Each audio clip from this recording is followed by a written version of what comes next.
Performance USA, the greatest entertainers in America, as requested by you, the servicemen and women of the United States Armed Forces throughout the world.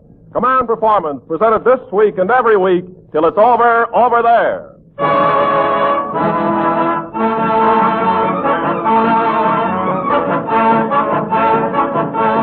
Okay there, gang, here comes another half-hour combination taffy pull and cockeyed carnival, featuring your favorite stars as per your request to Command Performance, Armed Forces Radio, Los Angeles, USA. And here's your head taffy puller, the Boston bombshell, Fred Allen.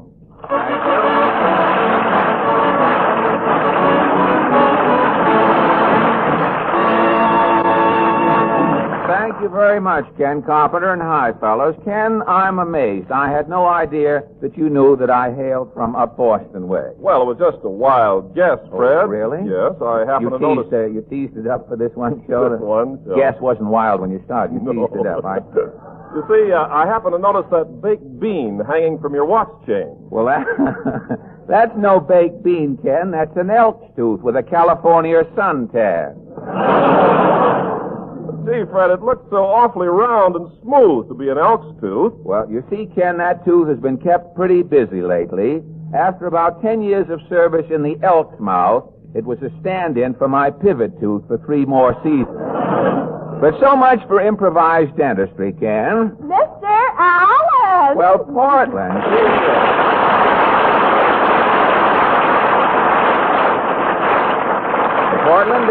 Portland, this is a surprise. What are you doing way out here in California? Mama brought me to Hollywood to get in the movies. Movies? No kidding. How's it going? I took a screen test, and I start working tomorrow. What company? Lockheed. I'm sorry you can't get into pictures, though, Portland. Mama thought I'd be another Lana Turner. Lana Turner? Well, something must have happened with your test. I had my sweater on backwards. You had no profile, hey? Well, you'll probably like it better at Lockheed anyway. Maybe. Mama and Papa are working there. Papa's a riveter. Really? Yes. The foreman picks on Papa for working too slow. Oh, too slow with the rivets, huh? Yes. The foreman tells Papa when he puts in the lead, he should get the lead out.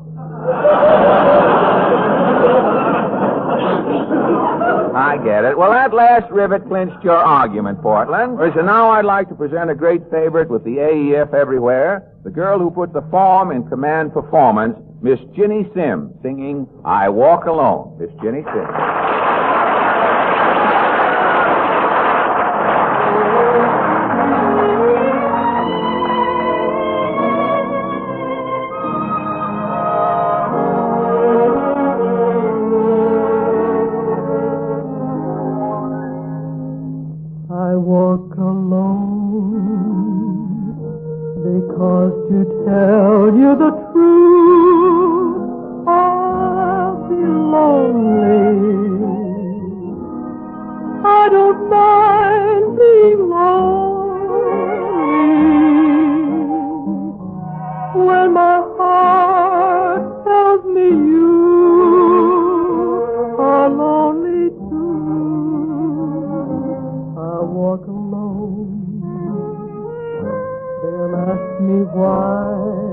And I'll tell them I'd rather. There are dreams I must gather, dreams we fashioned the night you held me tight. I'll always be near you wherever you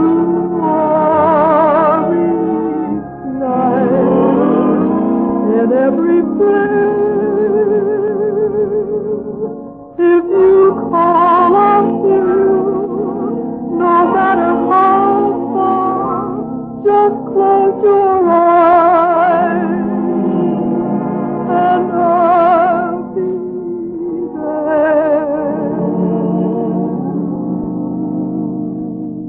Please walk alone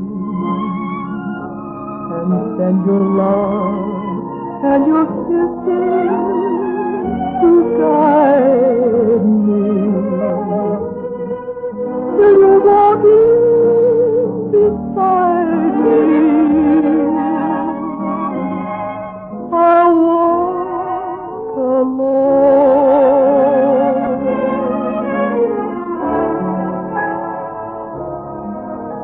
I'll always be near you wherever you are each night.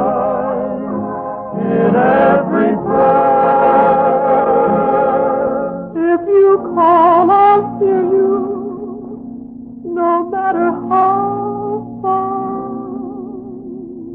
Just close your eyes, and I'll be there.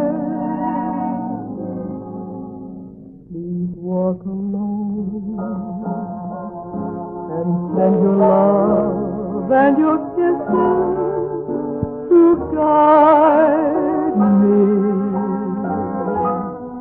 Till you walk in beside me, I walk alone.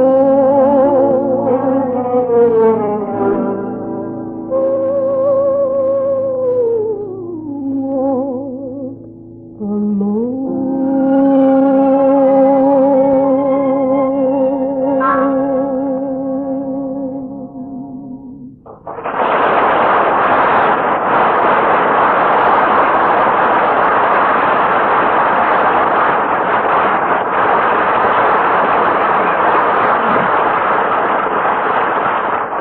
Well, thank you. That was very nice, Ginny Sims and the Sportsman. Well, thank you. And Fred, this really is a surprise. Well, I had no idea you were in town.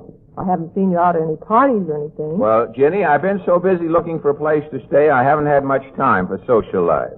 Did you finally get a room? Ginny, I haven't slept since I got here in town. Well, did you advertise in the papers? Certainly. I've had an ad in for a week. The ad reads, "Gentleman with pajamas wants to meet sleeping bag."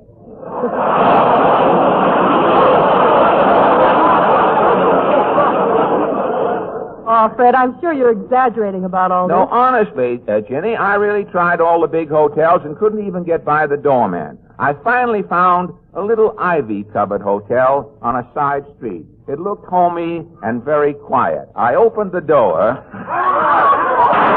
Quiet! Quiet, everybody! Quiet! We're just getting nowhere this way. Quiet, please!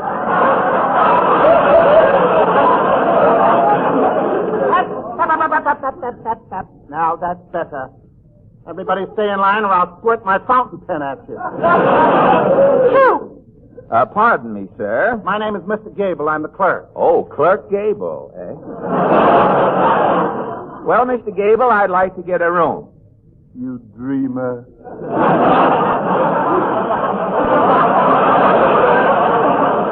How can I be a dreamer? I haven't slept for 7 days. Pardon me, Mr. Gable. The lady in room 503 says there's a mouse in her room. Well, tell the lady in 503 that our cat is busy in 907. Yes, sir. Oh, I'm getting out of here. Just a minute, Bud. I'm the house detective, and you'll have to submit to a search. A search? Yeah, one of our brass cuspidors is missing. Why, this is ridiculous. What would I do with a brass cuspidor? Patooey! Does that answer your question? I can't stand any more of this. So it went, Ginny. I tried every possible way to get a room, but to no avail. I decided to make a phone call as a last resort. I sneaked into a phone booth.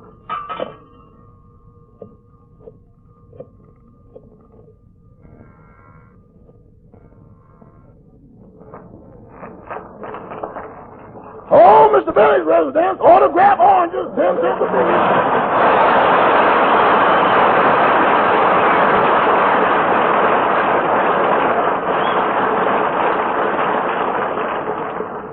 Rochester, this is Mr. Fred Allen. I just got in from New York. Oh, hello, Mr. Allen. Mr. Benny ain't home. He's in the South Pacific. Yes, I know that. Why don't you come on over for dinner, Mr. Allen? Mr. Benny's pet chicken is awful sick.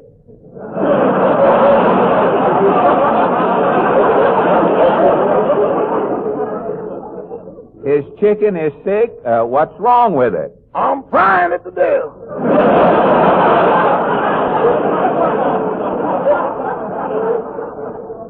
Well, Rochester, here's what I called about. Is there any chance of using Mr. Benny's room while he's away? Did you say use or rent? I get it. I tell you what, Rochester, I'll take the room, and when Mr. Benny gets home, I'll give him a check for whatever he wants. Give him a check? Well, yes. That kind of eliminates the middleman, don't it?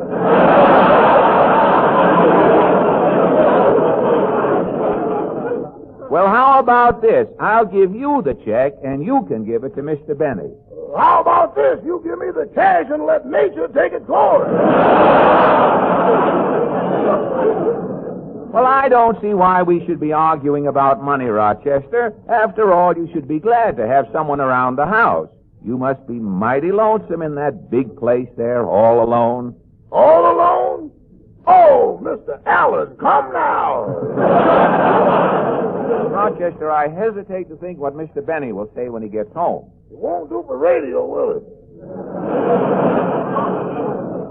I'm afraid not. Well, Rochester, I guess I won't get much rest at the house of Benny with all your friends whooping it up around there. I'm inclined to agree. You're so right. So I'll just let the room go. Goodbye, Rochester. Goodbye, Mr. Allen. That was a close one. I nearly rented your room, honey. Honey? Rochester, to whom were you just talking? Oh, that was my cousin Sylvester. Sylvester J. Honey. Goodbye, honey. I mean, Mr. Allen.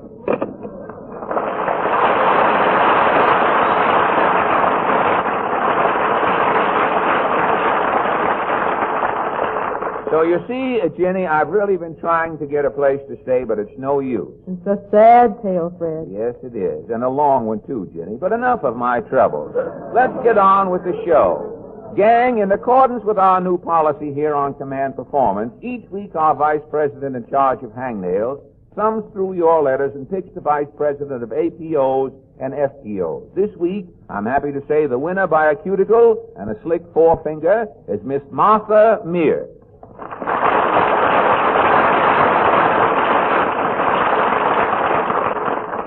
Thanks, Fred Allen.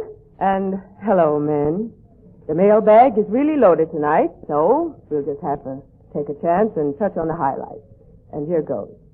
We'd like to send regards to John Troutman at 713, Jack Herford, and the Sanctum Sanctorium gang, including the Chief, Mickey with leaves, Skipper, Infantry Ox, Hairless Joe, Blinky, Jaundice Ike, Lay It On Me Sam, Engineer Emmy, Cashmere Steve, Swami Jim, and Over the Hump Pete.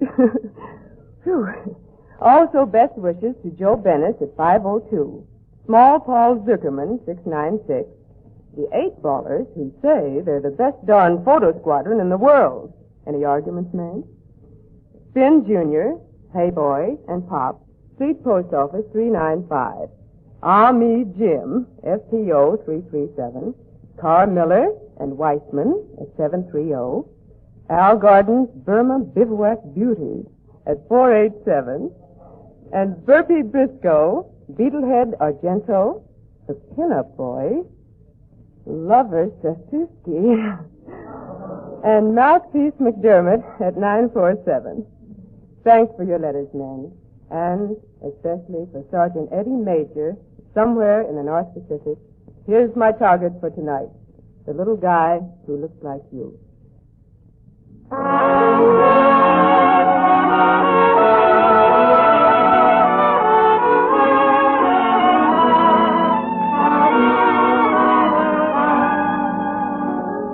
From his tiny turned up nose to his tender little soul, he's a carbon copy of the soldier boy I love, the little guy who looks like you. And for Daddy, every night He holds Mommy, oh, so tight. When I miss your sweet embrace, an angel takes your place. The little guy who looks like you. Night and day, we will pray and yearn for peace on earth, and our loved ones safe return to a world that sings again of the peaceful things again. Until then, I thank you, dear, for a precious souvenir, the little guy who looks like you. Night and day, we will pray and yearn for peace on earth, and our loved ones safe return to a world that sings again of the peaceful things again. Until then, I thank you, dear, for a precious souvenir. That funny little guy, that precious little guy, the little guy who looks like you.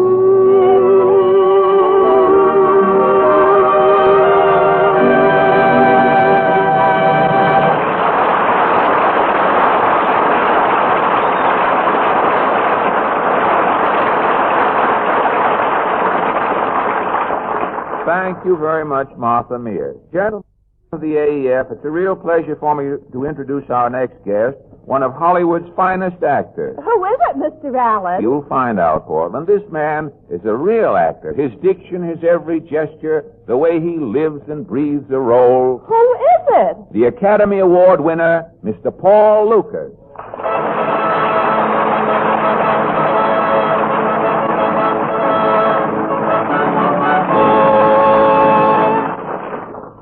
Thank you, Fred Allen, and hello, man. Gad, that was great, Paul.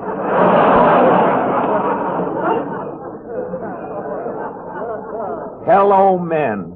What a reading you gave that line. It was nothing, Fred. Nothing, he says. What inflection on that nothing. What timing. You know, I'm going to pick up plenty of pointers tonight. By the way, Fred, what are you doing out here in Hollywood? Well, I'm here to make a picture, Paul, but don't let it worry you. No, it won't. It won't. You see, I'm making a comedy. Comedy? Yes. Like Jack Benny, huh? Mr. Lucas. If Jack Benny is a comedian, I, sir, am a fish peddler. I'll take a pound of mackerel.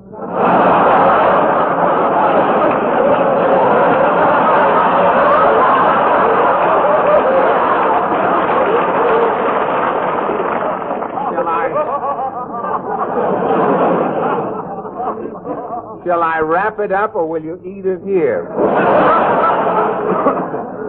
But, Paul, I'm glad to have this chance to talk to you, because in my picture, I have one dramatic scene where I have to make love to the leading lady. Now, do you think you could give me a little coaching? Well, the main thing is to have confidence in yourself. And be convincing. Now, for instance, let me hear you say, I love you. I love you. No.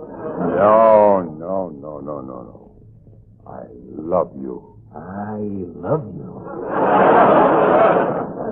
I love you. I love you. Gentlemen, please, after the program.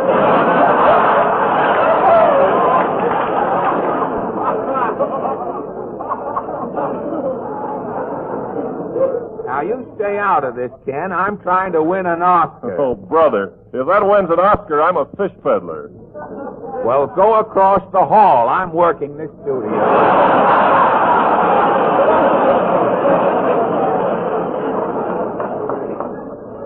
You know, Paul, in a way, I'm sort of sorry that you're on this particular command performance. Well, I don't see why. I've been nice to you. And I bought some fish. I know, I haven't wrapped it up yet. But you don't understand, Paul. You are a great dramatic actor, and for our play, we planned on doing a typical daytime serial. Daytime serial? Why, that's wonderful. Well, you mean you don't think that sort of thing is beneath you? Au contraire, monsieur. I think the daytime serial offers great opportunities for dramatic acting. I'd like to play in one. Well, all right, Paul. I think I can fix it for you. You know how all of those daytime serials start? First, the organ plays.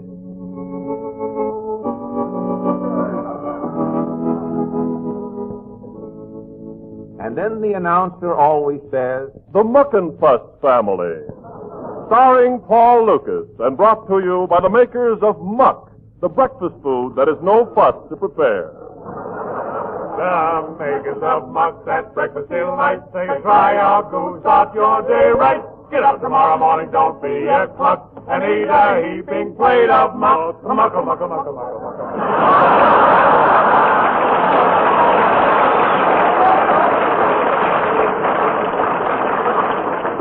Remember, Muck is the only breakfast food that is vice versa. Muck is delicious with sugar and cream, or vice versa, sugar and cream is delicious with Muck. And folks, Muck doesn't crunch, crackle, pop, or bubble. When it hits the plate, it just lays there.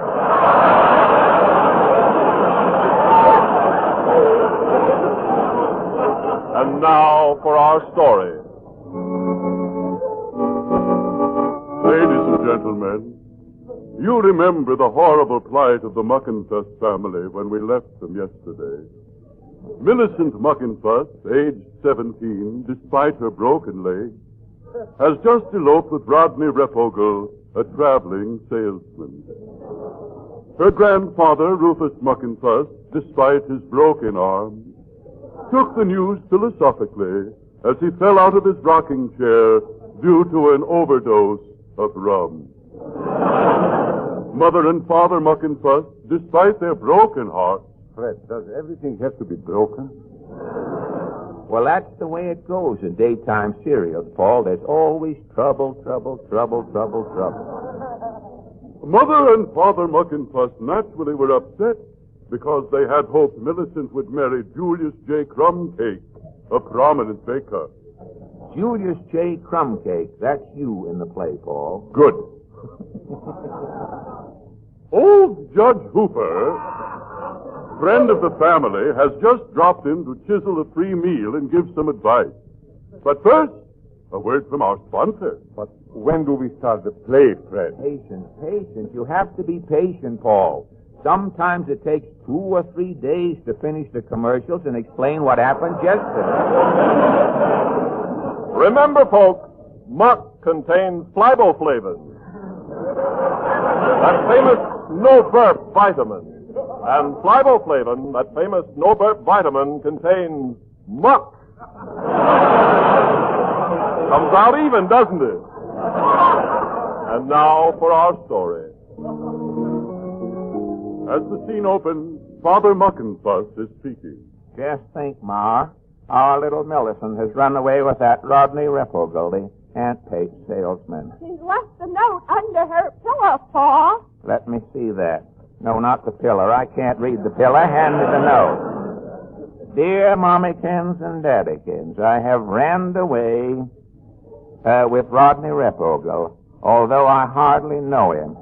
Despite my broken leg, I hope we shall be better acquainted when we return. Your loving daughter in a cast, Millie. P.S. P.S. Don't rent my room, as Rodney thinks it'll be so nice to come home to. Please excuse my handwriting, as I just broke my wrist. This is terrible, Pa. What will Julius J. Crumcake, the prominent baker, say? Yeah.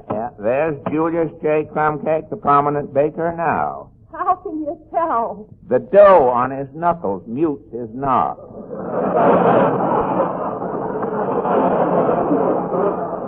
Come in. Ah, Mummy and Pucky Muckenfoot. I bring you greetings and fresh apple strudel. But where is my fair one, my Millicent? Julius, I got bad news for you. The strudel stinks, eh?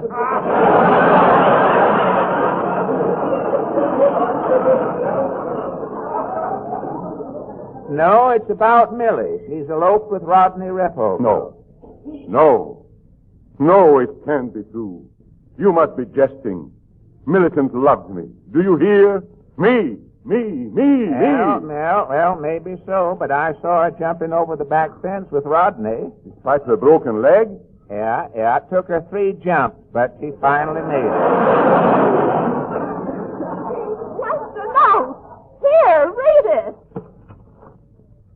2 girdles, 4 steppings, 8 bobby No, socks. hold on, Julius. That's her laundry list. Turn it over. No. Curse it. It is true. She has left me for another man. Just when I had named the Millicent Muckenfuss Parker House roll in her honor. The Millicent Muckenfuss Parker House roll, you say, Julius? Yes, it is an innovation. I fold them to the left.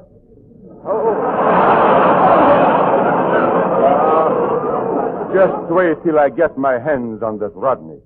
I'll bash his brains in with a loaf of stale French bread. Now, hold on. Control yourself, Julius J. Crumcake the baker. Even if you did win the Academy Award. Now, let down. Try to relax.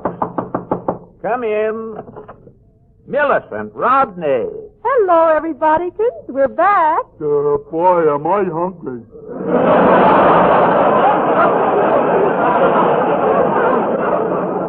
Hungry, Rodney? Yeah. We've been away 2 days with nothing but crackers and antiques. Right. Millie, aren't you going to say hello to your former sweetheart, Julius J. Crumcake? Sure. Hello, Julius. Me too. What's new around the oven there, Joel? Huh? Don't speak to me, you scoundrel, you wretch, you black-hearted knave. You have stolen my Millicent. Stolen her before I had a chance to unveil the Millicent Muckenfuss Parker House roll. Despite my broken back, I have a mind to whip you within an inch of your life. Boy, what a performance. You said it, Rodney. Why, you low worm. Put up your hands and defend yourself. Come on, fight. Okay, I'll buy you. Now, hold on. I heard what he said, but hold on. Hold on, Rodney. Hold on, Julius. There'll be no brawling in the Muckenfuss house. Now, I'm running things round here, and we'll discuss this matter sensibly. And that's that. Aha!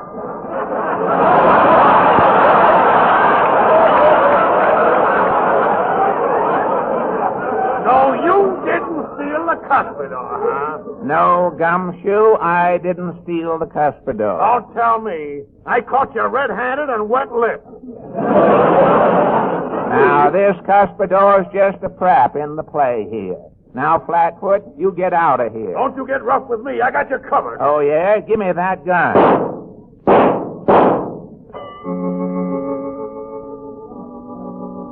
Well, that's it, folks. Tune in tomorrow for another episode in the life of the broken-down Muckenfuss family. Remember, the makers of muck say goodbye to you. They hope that you will try their glue. Tomorrow before you go to work, eat a bowl of muck or you're an awful jerk.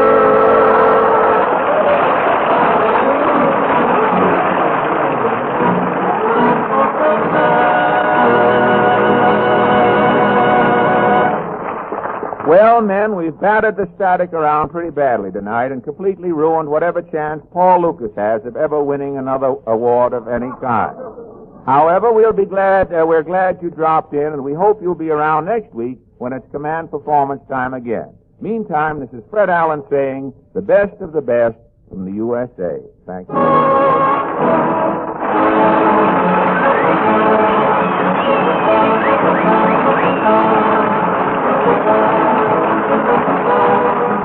This is the Armed Forces Radio